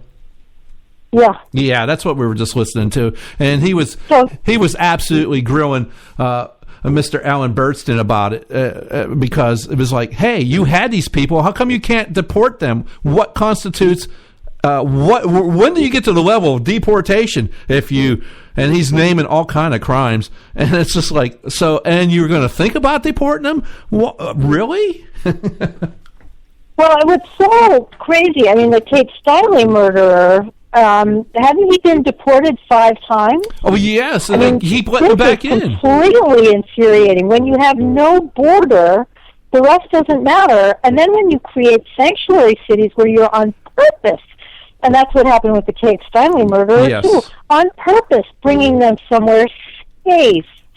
Safe for whom? Not safe for Kate Steinle. Yes, not safe for the residents and citizenry of the United States. Not even. And so guess what? Barack Obama happily signed the bill again today, which allows for sanctuary cities still. And great job by Paul Ryan and the rest of the Republicans. But, there were a lot of Republicans didn't vote for it, but Paul Ryan knew that they weren't going to vote for it because he had plenty of Democrat support to go get this thing passed through. Yay, Paul, I just feel so good.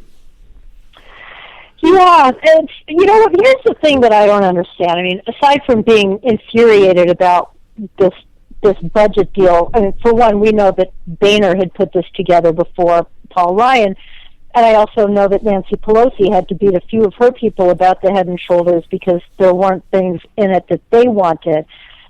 But what I really don't understand is what happened to the whole annual budget idea? This seems to have been thrown out the window about 7 years ago. What a coincidence.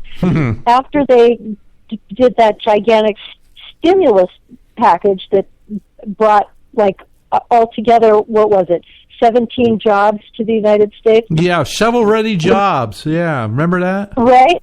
And since then, the House under Boehner had passed budget after budget after budget after budget, like 30 of them, that Harry Reid never allowed to come to the Senate floor. So it seems to me, aside from the craziness that happened the last couple of days with this omnibus, what the heck happened to the process? It's right? I really don't understand it. It used to be the Congress held the purse strings. They had to come to a budget, and then the Senate voted on it, and then we would proceed. And things were hammered out, and it was never perfect, but that was the design. Yeah. But since then, since Harry Reid never allowed these budgets that came through the Congress to come to the Senate, everything that's been done budgetarily has been some kind of weird shenanigan crap workaround that the Democrats have devised. Yeah. Every single one. It's kind of amazing. You would think the Democrats were still in control of the House and the Senate. It's just amazing that this is going Well, on. but this is another thing, though, too, that if we, yes, and of course they did have two-thirds, right? They had filibuster-proof but they veto-proof majorities. But they changed the rules. Harry Reid seemed fit to change the rules. They changed the rules. Yeah. It didn't matter to Harry that the rules that he could change the rules. That's how they got Obamacare passed. He just changed the rules and said, "The hell with it! I'll change the rules. I'll get what I want. I really don't care." And he basically said as much. And that's what the maddening part is we got you know what happened is I wonder if they put in the budget to buy a bunch of spines for the Republicans, because until they get a spine, they're never going to. It's never going to happen. And Karen, I know this seems short. Karen, I know this seems short, but we're going to have to take a break here because we got to go. I know this is madness, Karen. It always it is indeed. It always Go is. Ahead. My fault for coming in late. Well, it's technology, between you and me, we finally got it figured out. That's okay. That's part of the madness. And since John's not here tonight, we are going to have a special Moments of Madness, Trump Mania. Excellent. So here's our Moments of Madness. We'll be right back here on the Conservative Syndicate. Please stand by for us. Today on Moments of Madness.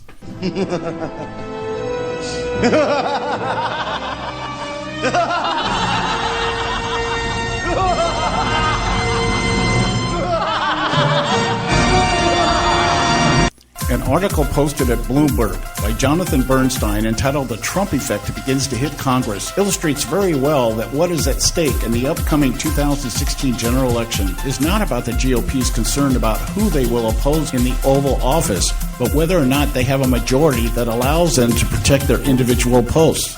Bernstein very accurately points out that whether or not Trump magically transforms into the hybrid conservative moderate formerly known as a rhino, the GOP still stands to lose in those demographics they are working so hard to win over through their continual compromise with Obama's agenda to fundamentally transform the United States of America due to Trump's unwillingness to tone his rhetoric and instead fall in line behind the bonarized yes men that rule today's establishment. But that's not all. While the GOP tries their best to convey all they need to return America to the GOP platform they themselves have dismantled plank by plank is control of the executive branch, it is quite obvious even if a real conservative like Ted Cruz, himself a member of their most sought-after demographic, should be the last candidate standing, they fear losing the stability that defines the establishment they have worked decades to create in the House and Senate. Here's the madness. The bottom line is, it is not the future of America that is at stake. It's their jobs. The likes of Donald Trump or Ted Cruz in the White House threaten those jobs. Winning to today's GOP elite is more about the individual security that comes from holding the position that equates intelligence and skill with esteem and pay while exhibiting no qualifications for the job whatsoever. We know this because the current list of establishment elites seeking the White House remain at the bottom of the pond with popularity numbers between 0 and 3%. Yet they are still the ones the media flock to and the left exhorts when upper-tier candidates like Trump or Cruz comment on the weather in hope of rising from the bottom to the top of the cesspool they thrive in. When the best you can do is whine about today's political landscape while at the same time lamenting that which once was, who cares what John Kasich thinks about legislative reform? When the best you can refer to is a past that fades like a Clinton scandal, who cares if Jeb Bush tells you he can fix what he and his family helped break? When you do not even have a number that registers on the scale, who cares what Lindsey Graham believes is good foreign policy? In fact, who cares what Graham thinks about anything except maybe his choice of wine? It remains to be seen whether or not the GOP knocks over the chessboard by forcing a brokered convention next year in hope of getting their choice on the ballot, because they know they are about to lose to the new kid in the class. But one thing is certain. Regardless of how the rules are changed, everyone knows who the brats are, and everyone knows class is about to be dismissed. Maybe, just maybe then, these elites can take the position they are most qualified for, janitor sweeping the floors of the halls of Congress. This is John Matthews for Moments of Madness.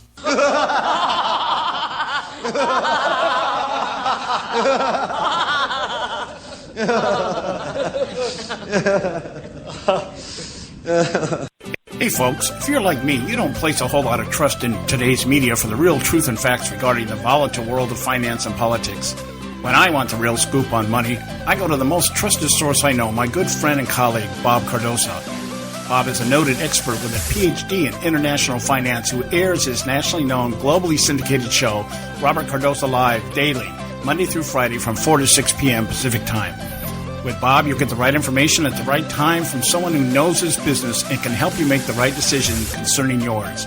Again, Bob airs daily, Monday through Friday from 4 to 6 p.m. Pacific Time. Visit his website at robertcardosolive.com for information regarding stations and topics. That's robertcardosolive.com. Check Bob out. You'll be glad you did.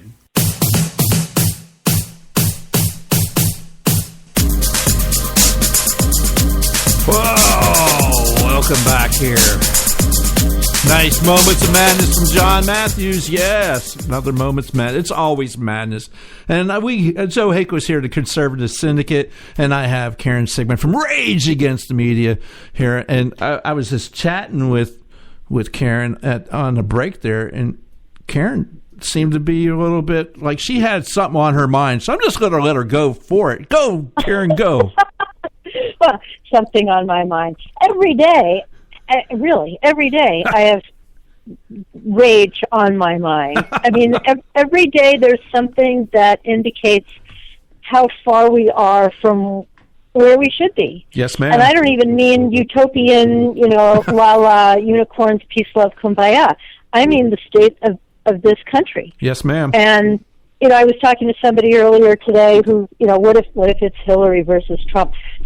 Oh, God. But let's put Trump aside for a minute. Okay. The idea of Hillary Clinton, this woman who week after week, day after day, we find more and more reasons why she should be in jail. Who are these people who aren't... If we had a candidate who should be in jail, I would say this person should be in jail. Yes. The idea that I would rally around a candidate who has broken law after law after law, and not just arcane, this little law or that little law, or even messing around with some intern, but laws that have put every single one of our national security on the line. It boggles my mind. I mean, to me, this is one of the most important functions of the federal government and of the President of the United States, let alone the Secretary of State, is to keep us safe. And if the actions of the Secretary of State have damaged world safety as hers had, the entire Arab Spring, everything, number one. Number two, pay to play with her Clinton Global Initiative and Haiti and Russia and so on and so forth. That's horrible. But then having our national security emails on a private server in a bathroom in Colorado, vulnerable to all kinds of attacks with known classified information on it, how can you... It boggles my mind how you can get behind somebody like that. So if she is on the ballot and not in jail, who are we? Oh, well, well, you keep on looking at video clips of Hillary Clinton, and she has people there. She has people there. She has people there cheering her on, and it's like, wow, that's just amazing. And the fact is it's obvious. It's not just her. You would think it's Ash Carter, who was Secretary of Defense long after Hillary Clinton, long after, is out there. Yeah, I was using my private email for official business. What? How's that happen? You would think that after all this, yes, unbelievable. This administration just does not get it. They are above the law. And that's the problem I have with all this. She's above the law? Really? How much? She's above the law. Right. I mean, this is just, like you were talking about, these emails that they find in emails that are top secret, Karen. grave danger to national security if found out by our enemies, and yet she's still walking around without even as much. Yeah, walking around. How is this even possible? How is just at that level? How is that possible? I don't know how that is. I mean, at minimum, she should have an ankle bracelet on. Of course. But I'll make a bet with you. Okay. There's a debate. I know. I think it's at 3 a.m. Pacific time. Yeah. Is it in this country? Are they? Where exactly is this debate? Yeah. Yeah, they're airing it on some public access television and somewhere. Yes, in Aurora, Illinois. I get it. Wayne's World. Yes. Right. So, what are those things? We talked about this the other day a little bit. What should they ask, and what won't they ask? Oh, well, those are going to be identical sets. They will not ask about the emails. They will not ask about the servers. They will not ask. Right? She's been given a pass by Bernie about the emails. Right? I mean, she won't be asked about Benghazi. She won't be asked about anything of consequence at all. Well, yeah, she's not going to be asked, hey, there are many, many hot spots in the world today that are just total upheaval, mostly because of your failures as Secretary of State. What do you think? What are you going to do about them now as President, Hillary? Right. Exactly. Well, why ask her that? And I think I said this the other day. Every single question, well, almost, call it 85% of the questions asked of the Republicans the other night should be asked of the Democrats. If we want to best understand each of the candidates' stance on those things that are important, such as immigration, national security, dealing with the border, how do you deal with Syria? How do you deal with the refugees? How do you deal with what's going on in the Middle East? How do you deal with Iran? Here, let me give you one. How is it that only Republicans should be asked this? Here, let me give you one. Here, let's do this. Here's a question that should be asked, and I'm just going to replace the names with Secretary Clinton. Okay, how's that? So, Secretary Clinton, if China launches a cyber attack against the U.S. on your watch, they're going to see cyber warfare like they've never seen before. How exactly would you respond like that? That's a good one. Yeah, how would she do that since she has, I don't know, maybe she'd have to ask them to maybe check with their email server that they already have the info from since they've hacked it. Right. It's madness to think that she can get away with it, or they think they can get away. The Democratic Party thinks they can get away with this, Karen. That's the major. We got to remember that the Democratic Party. Here's why they think they can get away with it, because they do. Oh. Well, also I guess that's okay then, because the rest of America doesn't have enough gumption or backbone to put a stop to it. No one will stand up to them. Well, and they've got the media as their propaganda arm. I know some people that fight against the media. I know. Believe me, it's not an easy task. And, I had lunch with a friend of mine a couple of months ago, and I was really dejected. And I said, this Rage Against the Media, I don't know, what we've done and what I could have done more and differently. And he said, what do you mean? You're making inroads. You've woken a lot of people up. And I said, I know, but they're still biased. I realized, really, what did I expect would happen? You just chip away, and that's all you can do. I'm not going to. Anyway, it is.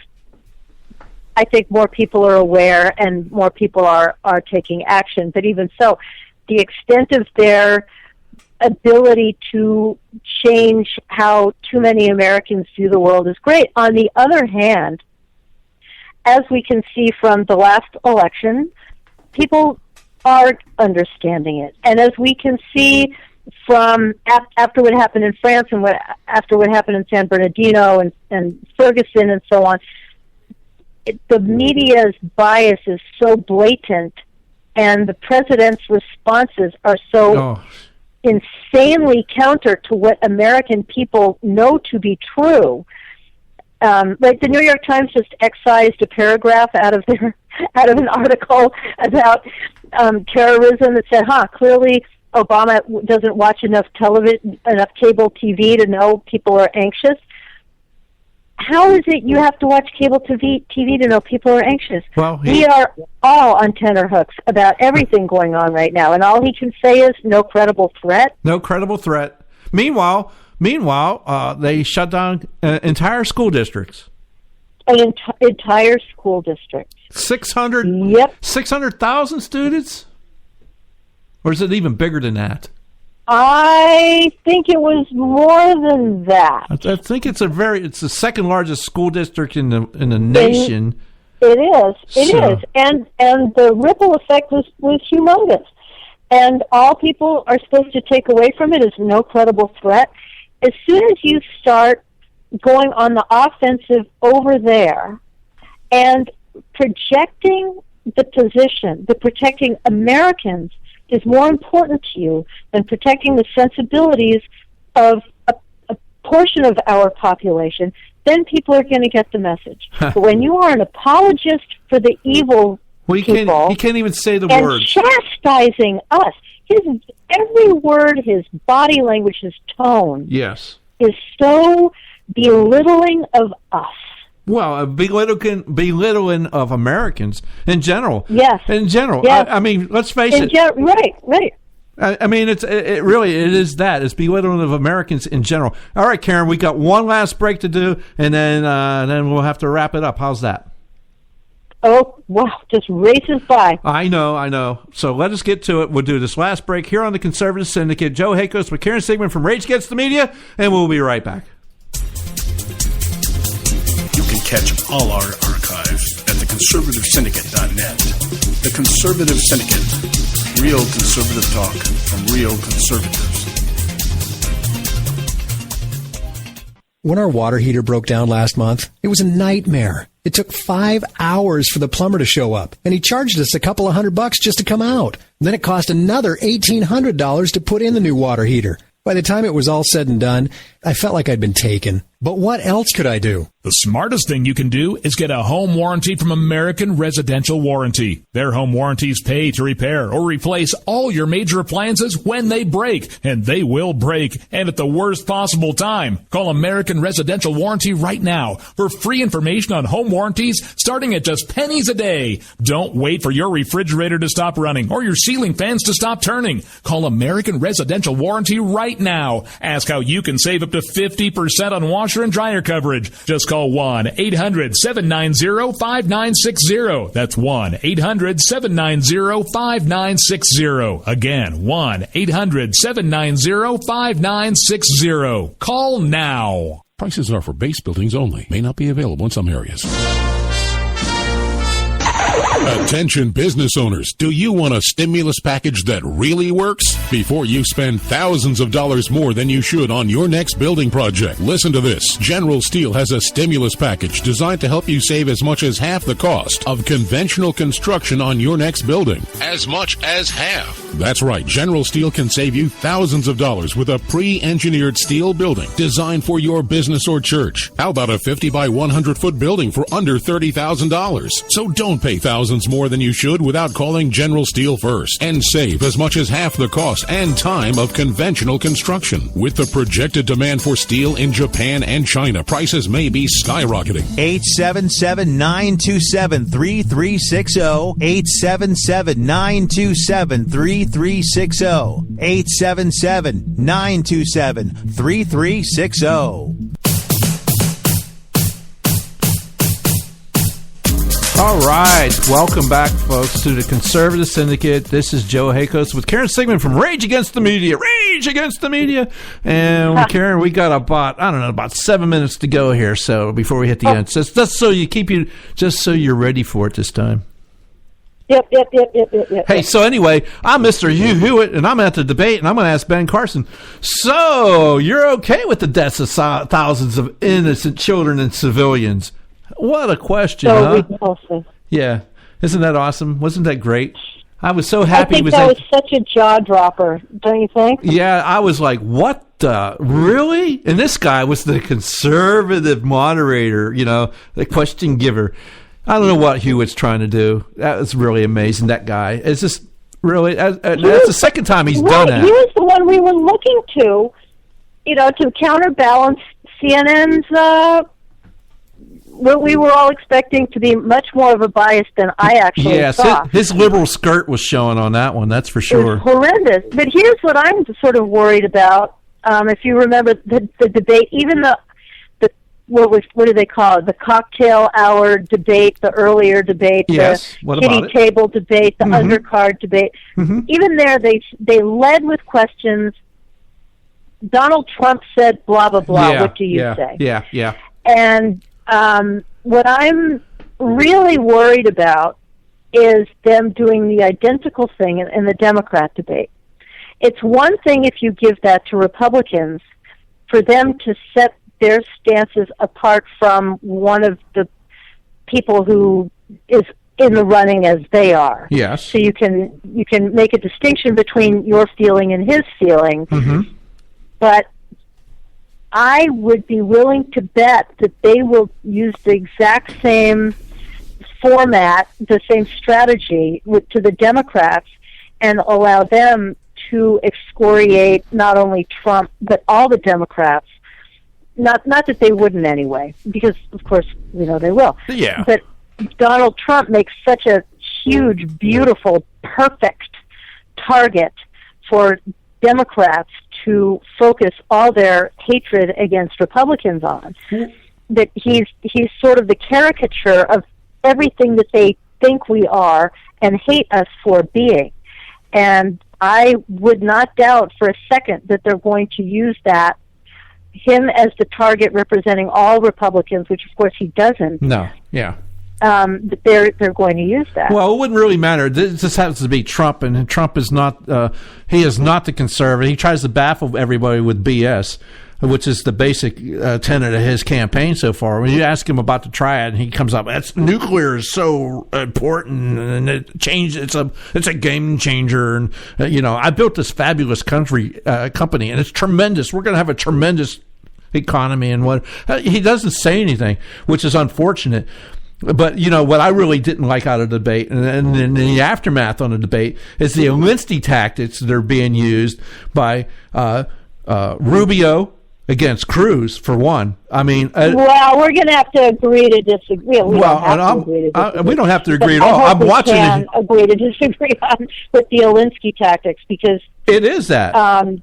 Well, I would say it's at least as much that on Cruz's side. It's not more. The reason why I say that, Karen, is I'm seeing the ads here. I don't know if they're hitting your airwaves, but I got ads here in Florida, and it's just ridiculous what's going on. And what is going on? Well, I'm Marco Rubio, and I'm here to love you and save you and everything else. And it's like, it's like, really? And then he says, well, that's a campaign ad. Well, it's that, but we need to have a better tone. And it's like, really? Then you need to do the same things that you complained about, Marco, which was, don't come after me. I've seen this before, but that's beside the point. The point is it shouldn't be happening at all, Karen. That's my basic point here. What shouldn't be happening at all? They shouldn't be doing this. I mean, you can have that. You don't think you can differentiate yourself from another Republican without going through the tactics that they're doing? Well, I like to think so, but I don't think there are others to blame in this little circus too. Yeah, well, that's true. Yeah, and while I hate it, and I feel exactly as you do, please tell us what you think. Let us decide. Yes. Let us see how you're different from the others. You don't have to slam, part of this, the primary process really does sicken me for that exact reason. Can't we just say what we are for and let the people decide? Yeah, because basically it's like they're against each other when they should be against Clinton. Right, but I don't, and I don't like that Rubio did it, but I don't think he was the one who fired the first shot. Does that really make a difference?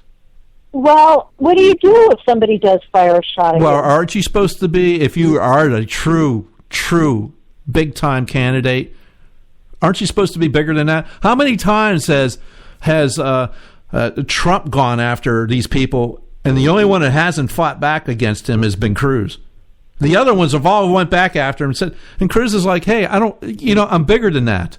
This ain't about me and Donald Trump. Some of us don't like him for going back for attacking Rubio and being less than honest about it. Yeah, okay. And not going after Trump. I get that. That makes some of us very uncomfortable. I get that. That he will misrepresent his own self and attack Rubio dishonestly. And I like Cruz. And I would warn, perfectly comfortable not minding anything Trump says. Well, I would warn everybody to not get so comfortable with a guy that said, hey, I never wanted to, I've changed my mind about, or won't even answer the question honestly about amnesty like Rubio's doing. So just keep that in mind. Karen, we're coming up to the end here. So I want to give you plenty of time. We're just going to, look, I still love you. You know that, so it's all good. That okay was about running out of time yet again. It goes much too quickly. Yes, I know. I'd love to talk more about this. This would be great. But I want to give you more time so you can tell everybody how you can find you so they can rage against the media as well. Yes, find us at rageagainstthemedia.org and on Facebook, Rage Against the Media. Largely what we do is we go out on social media, Facebook and Twitter, and try to ensure that the media tell people what we need to know. Because them propping up Obama, them propping up Hillary, it's an illegitimate means of circumventing the democratic process. And we need to inject our own voices in there. And so join us, be heard, fight for the truth, because otherwise they win, and then we all lose. Yeah, and we really can't afford to let them win this time. It really can't let them do that. So God love you, Karen. If I don't talk to you before Christmas now, I want you to have a great Christmas, Karen. I want you to have one and be safe, and we'll get you when we come back after the holiday then. Thank you. You too, Joe. Terrific talking to you. Have a great Christmas. You too, Karen. Thank you so much. Bye. Karen Sidman, Rage Against the Media, here on the Conservative Syndicate. All right, we're going to wrap this up. We're going to do this how we usually do it here on our last show of the week, which is we're going to do this little prayer thing, which we started doing, and I just love doing this. This is great. So, again, Joe Hakos, go to our archives and everything, conservativesyndicate.net, and we'll see you next time. Who you want me to help. Raise up more that will call upon your name. Raise up those that love you and seek you and trust you. Raise them up, Lord, raise them up. Lord, we need a generation of believers who are not ashamed of the gospel. We need an army of believers, Lord, that hate to be lukewarm and will stand on your word above all else. Raise them up, Lord, raise them up. I pray for unity among those that love you. I pray that you open their eyes so that they can see your truth, Lord. I pray for your hand of protection and guidance. Raise up a generation, Lord, that will take light into this world, that will not compromise when under pressure, that will not cower, Lord, when others fall away. Raise them up, Lord, that they will proclaim that there is salvation in the name of Jesus Christ. Raise up warriors, Lord, who will fight on their knees, who will worship you with their whole hearts, Lord. Lord, call us to battle, that we may proclaim you King of Kings and Lord of Lords. I pray these all my heart. Raise them up, Lord, raise them up.